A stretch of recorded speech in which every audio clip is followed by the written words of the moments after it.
This anti-gravity technology is leading us towards a revolution in understanding our place in the universe and how consciousness functions in the universe. This is because the technology relies on the fact that you have to implode local space in order to lift yourself off the ground without using any means of propulsion.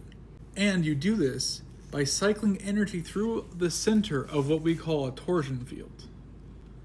And if you do this at certain intervals, you can lift yourself off the ground in a repeated pattern using what we call scalar waves.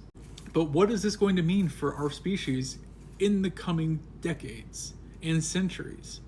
Well, to begin, if we understand that every single thing in this universe has this underlying shape of an electrical torus, we can understand that even each individual cell within our body has this underlying electrical pattern.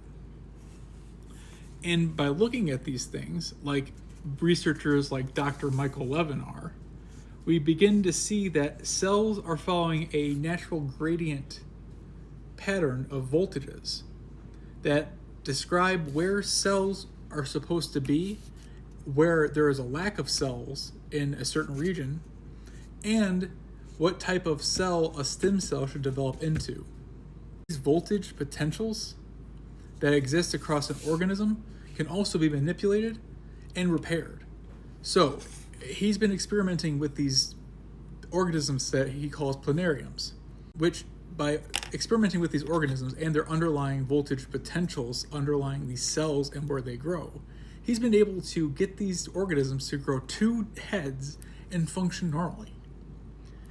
To build on that, he's also demonstrated how salamanders regrow limbs by looking at those same voltage patterns on limbs that have been dissected from the organism. He's found that these organisms always tend to grow back the exact same pattern of the 5 fingers. Another thing that comes with this understanding that electrical torsion fields are the underlying shape of everything in the universe, humans as a whole have this underlying shape. And you may have heard of things called chakras, or different energy centers in the body. Well, what these are different regions in the body that we call in the medical profession portals, where the blood coalesces and creates another little mini torsion field in the body at different resonant frequencies. And you'll find these in different spots like the base of the spine, the genitals, the navel, the heart area, the throat area, here in the third eye area, and at the top of the head.